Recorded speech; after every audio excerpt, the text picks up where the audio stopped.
व्यासपीठावर विराजमान सर्व मान्यवर, खरं तर वयानं आणि अनुभवानं मी तेवढी मोठी नाही हे एवढ्या मोठ्या मान्यवरांसमोर प्रास्ताविक करण्यासाठी, पण तरी सर्वांच्या आग्रहाखातर आणि खास करून बाप्पांच्या प्रेमासाठी त्यांचा विश्वास होता की तू करू शकतेस आणि तूच कर, तर त्याच्यामुळे त्यांच्या त्या प्रेमासाठी मी करते. तर चुकलं माकलं तर माफ करून घ्या, तुमचीच लाडकी सृष्टी आहे. तर या कार्यक्रमासाठी आपल्याला अध्यक्ष म्हणून लाभलेले ज्यांचं हिमालयाच्या उंची एवढं सहकारी क्षेत्रामध्ये कार्य आहे, आदरणीय सन्माननीय दिलीपरावजी देशमुख साहेब, जे म्हणजे स्वतः तर दादासारखं जगतच आहेत, पण महाराष्ट्रातल्याच नव्हे तर अख्ख्या देशभरातल्या तरुणांना आणि सर्वांना की स्वतः राजासारखं वैभव निर्माण करण्याची आणि स्वतः तशी जगण्याची उर्मी आम्ही उमेद जे आपल्यामध्ये रुजत असतात, त्यांचे दोन शब्दच आपल्यासाठी आभाळभर मार्गदर्शन देऊन जातात, असे आदरणीय दिलीपरावजी देशमुख साहेब. त्यावर एक छोटंसं मुद्दा सांगेन की देशमुख साहेबांनी आपला पॅटर्न, ज्यावेळेस मी संसदेमध्ये गेले होते भाषण करण्यासाठी, तिथे मला राहुल गांधीजी भेटले आणि त्याच्याशी मी हँडशेक करताना ते मी सांगत होते मी त्यांना की मी लातूरचे, आणि ते लातूर म्हणलं ते म्हणले अच्छा ओके लातूर देशमुख फॅमिली. मी म्हणलं येस येस लातूरची आहे. तर तो लातूर पॅटर्न, तो आपला पॅटर्न तिथं ते दिल्लीत मला अनुभवायला भेटला, खूप छान वाटलं. आपल्या कार्यक्रमासाठी प्रमुख पाहुण्यांमध्ये आपले उपस्थित असणारे आदरणीय सन्माननीय खासदार ओमप्रकाश राजे निंबाळकर साहेब.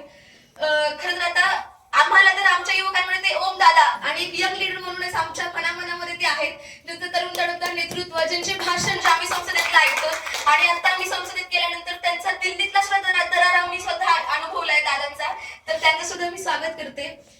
आपल्या त्याचबरोबर आदरणीय विठ्ठलराव लहाने साहेब, खरं तर त्यांच्याबद्दल आता एवढं ऑफिशियली बोलताना तर खरं तर ते फरिश्तेच आहेत आणि एंजल असं त्यांना बघितल्यावर त्याच्यासोबत भेटल्यावर पण मला फील होतं, आणि आपल्या कार्यक्रमामध्ये सतत पहिली भेट आणि कार्यक्रमाचा शेवट त्यांच्यासोबतच झाला होता, तर त्यांचं सतत मार्गदर्शन असतं माझ्यासाठी आणि आमच्या सगळ्या परिवारासोबत, तर त्यांचं सुद्धा मी स्वागत करते.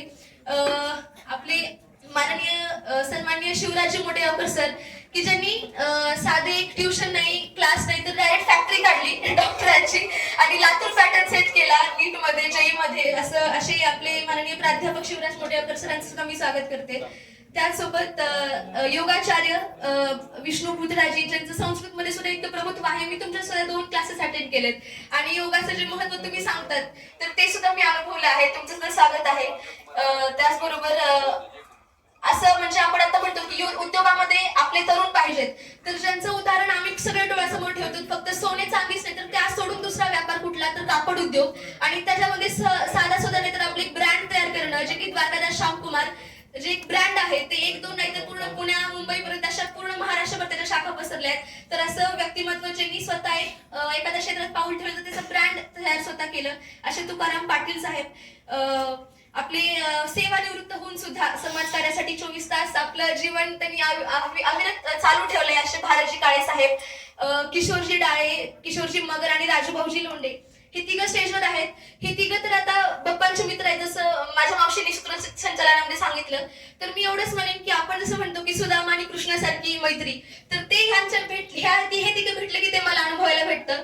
कारण ज्यावेळेस मला आजोबा किस्से सांगतात की आम्ही लहान असताना असं करायचं किंवा आम्ही मित्रांनी मिळून असं केलंय, आणि हे तिघं त्यांच्या खऱ्या आयुष्याचे साक्षीदार आहेत. आता हे आपलं पुस्तक समोर आहे, एक भिकाऱ्याचं पोर, तर हे सगळं त्यांचं स्वतःचं जीवन त्यांनी लिहिलंय आणि ते लिहायचं असलं तरी ते खोटं लिहू शकत नाहीत, कारण ते तिघं इथं आहेत ज्यांनी त्यांना सुरुवातीपासून ते आतापर्यंत बघितलेलं आहे आणि ते त्याचे साक्षीदार आहेत. आणि ते खरं वाक्य की मित्र बडव्यामध्ये गारव्यासारखं असं या तिघांकडे बघून मला वाटतं. तर यांचं पण मी स्वागत करते. आणि या सर्व कार्यक्रमाची अहोरात्र जे सहकारी आहे किंवा तयारी आहे आणि या कार्यक्रमाची धुरा सांभाळणारे आपले आदरणीय पद्माकर वाघमारे साहेब आणि त्यांची पूर्ण टीम, यांचं सुद्धा मी मनपूर्वक स्वागत करते. आता मान्यवरच आहेत आणि समोरचे पण तुम्ही सगळे, आता ज्यांचं मार्गदर्शन सतत मला लाभतं, त्यांच्या प्रत्येक भेटीमध्ये कौतुकाची थाप आणि पुढे अजून तू काय करू शकतेस नवीन याचं मला अजून मार्गदर्शन भेटतं, असे आदरणीय हल्लाळे सर. समोर उपस्थित सर्वच मान्यवर, आमचे प्राचार्य शाळेचे विराज माकणीकर सर, सगळ्या आमची शिक्षक टीम, तिकडची सगळ्या शिक्षक टीम, तर सगळ्यांचं मी खरं तर स्वागत करते. आणि इतकं हे आता आमच्यासाठी स्पेशली माझ्यासाठी तर एक स्वप्न पूर्ण झाल्यासारखं आहे, कारण हे पुस्तक लिहिणं आणि पुस्तकाचं पूर्ण आज हे प्रकाशन सोहळा असणं हा एक स्वप्नपूर्तीसारखा अनुभव आहे. तर त्या अनुभवामध्ये तुम्ही सगळेच आतापर्यंत सुद्धा प्रत्येक क्षणाचे आपल्या साक्षीदार आहात आणि आताही आज या क्षणामध्ये तुम्ही सगळे आमच्यासोबत भागीदार आहेत, तर खूप छान वाटतंय. आणि खरं तर माझ्या प्रास्ताविकेला सुरुवात करते मी. तर पुस्तक प्रकाशन एक भिकाऱ्याचं पोर, आधीच्या वेळेस बाप्पा नाव पण ठेवत होते पुस्तकाचं, तर माझी इच्छा होती की दुसरं काहीतरी ठेवा, एक भिकाऱ्याचं पोर नका ठेवू, पण आता समोर. तर अनेक आपल्या डोक्यात अनेक विचार येतात की बाबा काय असेल आणि काय गोष्ट असेल याची. तर ही गोष्ट आहे माझ्या आजोबांची. खरं तर ज्यांनी शून्यातून एक विश्व निर्माण केलं. आणि आता आम्ही ज्यावेळेस विचारतो की बाबा तुम्ही लिहिता येत नाही, ते असं बरं सांगतात. बऱ्याच जणांना माहिती की ते कधी शाळेत गेले नाही, ते अनपढ आहेत. ते म्हणतात की मी अंगठा बहादर आहे. तर मग तुम्ही स्वतःचं पुस्तक कसं लिहिलं? तर मग त्यावेळेस ते सांगतात की आणि त्यांना शिक्षणाची कशी गोडी कशी लागली. तर त्यावेळेस ते सांगतात की ते पुस्तकामध्ये पण आहे तो एक अनुभव की ज्यावेळेस ते तडवळ्याला राहायचे आणि ते सायकलची पंक्चर काढत होते आणि 2 मुलं तिथं शाळेत जात होते सकाळी सकाळी आणि पंक्चर काढताना त्यांनी ऐकत होते की 2 मुलं काहीतरी शब्द त्यांच्या कानामध्ये गुणगुणत आहेत. मग त्यांनी सांगितले, ए पोरांनो जरा मोठ्यानं बोला. मग त्यावेळेस त्या मुलांनी सांगितलं की शिक्षण हे वाघिणीचं दूध आहे आणि ते पिलं की माणूस गुरगुर करते. ते त्यावेळेस त्यांनी ऐकलं आणि त्यांना मग ते इच्छा लागली की हे कसलं दूध आणि मला हे प्यायचंय. मग त्यावेळेस तर नाही पण माहित होतं की शिक्षण हे कसं आहे, शाळेत जाऊन घेता येतं.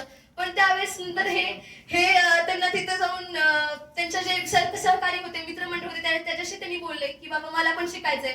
मग जसं जमेल तसं अक्षर ओळख झाली त्यांची. त्यांच्या गिराईकडे त्यांनी अक्षर ओळख शिकली आणि तसं करत करत करत त्यांनी जवळपास पंचक्रोशीतलं एकही वाचलं राहिलं नाही जिथलं त्यांनी पुस्तक वाचलं नाही. कलेचे पाणी, कादंबरीमय शिवकाल असे अनेक पुस्तक वाचले. तर आपण सगळे शिक्षण क्षेत्रातलेच मंडळी आहेत. तर अतिशोक्ती नाही, पण मला असं वाटतं की आता एवढं नसेल की कोणी त्या काळातले एवढे पुस्तकं ज्यांचं वाचून झालं असेल. 1960-70चा काळ. आणि त्यांचं एक म्हणणं आहे की शेंडी तुटवा पारंबी, हातात घेतलेलं काम पूर्णच करायचं. तसं त्यांनी पूर्ण केलंय. अवघ्या 3 महिन्यामध्ये त्यांनी हे पुस्तक लिहून काढलंय आणि खास करून आमची कोणाचीच मदत न घेता ते डायरेक्ट फक्त मोबाईलवर ऍप घेतलं, टायपिंग झाली, त्यांचं ते छापण्यापर्यंत प्रोसेस झाली आणि छापून डायरेक्ट पुस्तक आमच्या हातात आलं की हे माझं पुस्तक आहे. आणि तेही आमचं म्हणजे एक अंगठा बहादर माणूस काय करू शकतो ह्याची प्रचिती आम्हाला आली. आणि खरं तर त्यांचा सल्ला आम्हाला सारखाच असतो. आणि वेळेअभावी जाता जाता फक्त एवढं सांगेन की त्यांचे 2 नाव आहेत. त्यांना बबन म्हणतात आणि पप्पा म्हणतात. पण ज्यावेळेस मी गावाकडे जाते सोबत त्यांच्या, तर ज्यावेळेस पहिल्यांदा गेले मी थोडीशी, तर मला कळत होतं त्यावेळेस. तर त्यांचे मित्र म्हणले की अरे ये बहादर आलास का. मी बघत होते की कोण बहादर आहे सोबत, म्हणजे कोण आहे ना. तर त्यावेळेस मला कळलं की आजोबांनाच म्हणतात की बहादर आलास का. आणि त्यांचं जे वाक्य की वाघाचं वाघ पण आज पण उद्या पण, त्याची मला तिथं प्रचिती झाली की तिचा तेवढा तरी दरारा आहे. आणि हा संघर्ष बघून खरं तर असं मला एवढं 2 ओळी आठवतात की क्या हार में क्या जीत में, क्या हार में क्या जीत में, किंचित नहीं भयभीत में, संघर्ष पथ पर जो भी मिले ये भी सही वो भी सही, हार नहीं मानेंगे वरदान नहीं मांगेंगे, कर्तव्य पथ पर जो भी मिले ये भी सही वो भी सही. असा त्यांचा हा प्रवास आम्ही बघून खरं तर थक्क होतो. आणि आता आपल्याला आश्चर्यचकित होतोच ज्यावेळेस आम्हाला नातवंडांना ते सांगतात, गप्पा गोष्टी सांगत असं की मी असं केलं मी तसं केलं. तर त्यावेळेस आता माझ्या मावशीचा मुलगा तो क्रिकेटर आहे, तर आज येऊ शकला, त्याच्या तिकडे ट्रेनिंग चालू आहे. तर असं आम्ही विचारतो की तुम्ही तर शिकला नाहीत, मग एवढं सगळं तुम्हाला कसं येतं. ह्या प्रश्नाचं त्यांच्याकडे इतकं जबरदस्त उत्तर आहे की तुम्हारी और मेरी तालीम में फर्क है मेरे दोस्त, तुम्हारी और मेरी तालीम में फर्क है मेरे दोस्त, तुमने उस्तादों से सीखा और हमने हालातों से. अशा परिस्थितीतून मी शिकलो आणि त्या परिस्थितीने मला घडवलंय.